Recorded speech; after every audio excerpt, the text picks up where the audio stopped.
Halo Mas, selamat siang Mas. Siang. Ya, ini karena momen-momen memperingati hari ulang tahun ke-76 ya toh, bangsa kita ini.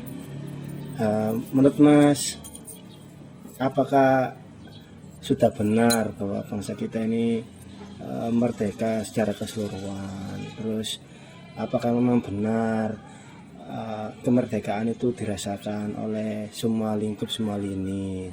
Terus kalau memang benar ini sudah merdeka Mas, apakah dampak-dampak dari semua kebijakan itu tidak membuat rakyat itu tidak merdeka gitu? Jadi menurut sampean itu gimana Mas? Sebagai apa ya? Sebagai ngobrol warung kopi gini lah, jadi bukan para pakar atau apa, cuma ya orang-orang desa lah ya. Gimana Mas?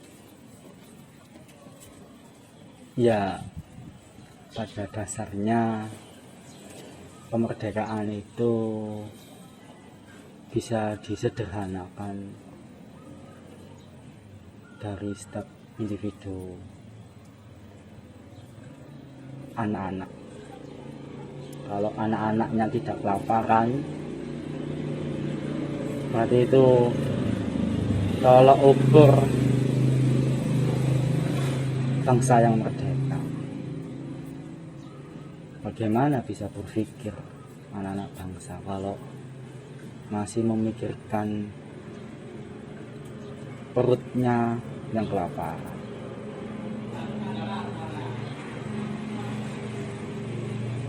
Tetapi dengan adanya daya kebangsaan yang dimiliki setiap anak-anak dan keluarganya, contoh setiap bulan kemerdekaan mereka tanpa diinstruksi pun bisa memasang benderanya di depan rumahnya masing-masing. Jadi sebenarnya mereka memerdekakan dirinya.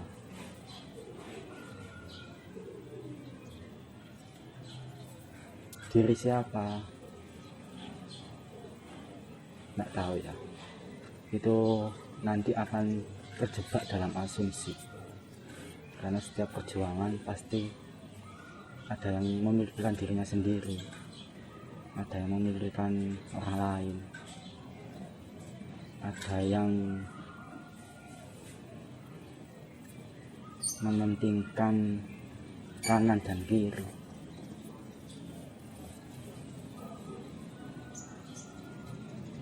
Jadi seperti itu.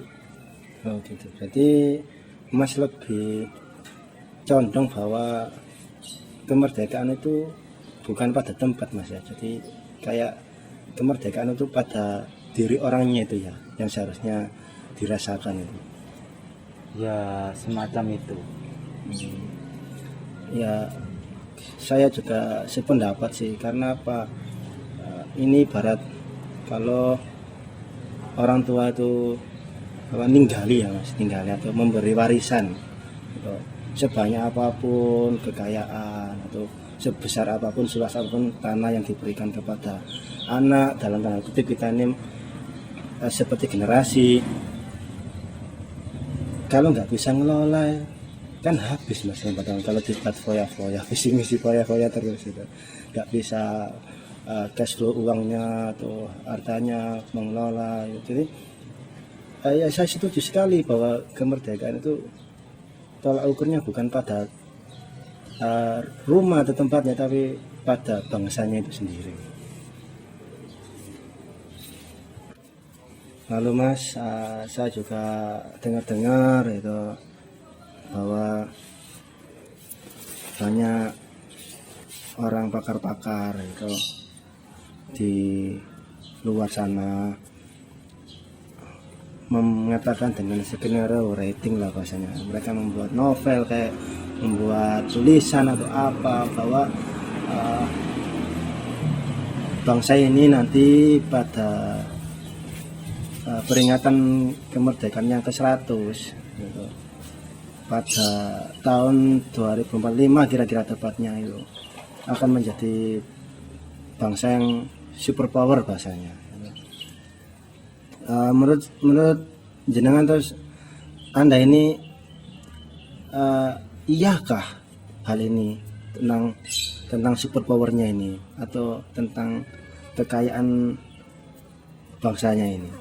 Kalau memang benar menurut pandangan sampean itu kira-kira apa alasannya? Dipastikan bisa iya kalau setiap anak bangsa selalu belajar sejarah bangsa. Dari dulu kita sudah merasakan kekuatan perjuangan leluhur dengan magisnya kekuatan supranatural yang seharusnya estafetnya punya kekuatan daya dari jiwa raga, jasmani, rohani, fisik, mental. Dipastikan iya. Namun asumsi-asumsi yang masuk ke generasi bangsa semakin tajam karena situasi yang sebenarnya sederhana dibuat sulit. Maka generasi kita tidak pernah menyadari kalau kita sedang digiring ke jurang kegagalan.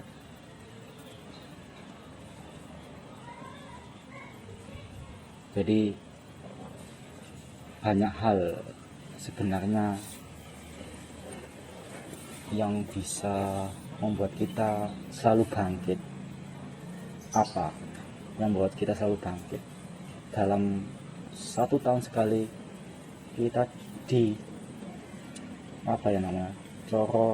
dicas lah, diisi ulang dengan semangat perjuangan, dengan sikap gotong royong.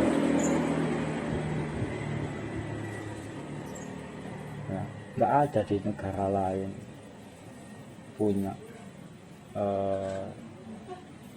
diksi gotong royong kalau enggak bangsa ini. Jadi dipastikan bisa asal setiap individu sadar bagaimana cara menyelamatkan bangsa. Kapanpun, dimanapun, siapapun boleh.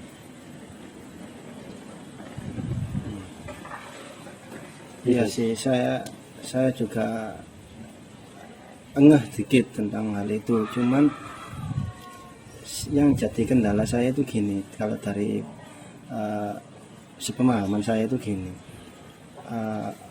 superpower atau majunya ini pada tempat bangunan atau pada orangnya. Nah, kalau itu tempat atau bangunan yang maju atau yang modern yang superpower, tapi kalau bangsanya orangnya gini-gini aja, buat apa gitu ya. Jadi kayaknya superpower yang dimaksud oleh global ini apa yang, makanya saya agak ya, kalau saya sih itu ya agak yakin ya ragu kalau lihat dari sekarang itu. Cuma ya saya lebih baik yakin aja deh, karena menurut Mas tadi ya benar, ada gotong royong itu nggak ada di negara manapun. Mau bekerja nggak dibayar itu loh. Kita kan punya konsep itu ya, walaupun saya ya bahasanya bubut-bubutian lah ya, tapi saya melihat rakyat itu sangar bagi saya. Jadi terjadi apapun ya tetap tertawa itu. Yang saya ingat itu Mas ya, mangan gak mangan kumpul itu loh. Jadi mau ada apapun itu wis pokoknya kerja bareng gitu loh. Itu yang bagi saya luar biasa sekali. Jadi saya yakin sekarang kalau memang benar di 2045 itu Indonesia ini superpower. Walaupun misal bukan superpower di bangunannya, saya lebih suka di orangnya. Jadi buat apa bangunannya tinggi-tinggi, modern, tapi bukan milik kita, mas, miliknya asing, gitu. Asing dan lain sebagainya, bukan milik kita. Jadi buat apa kita? Ya kita berdoa aja, mas, semoga bangsa ini semakin jaya lah. Ya, Amin, amin. amin, amin. Ya.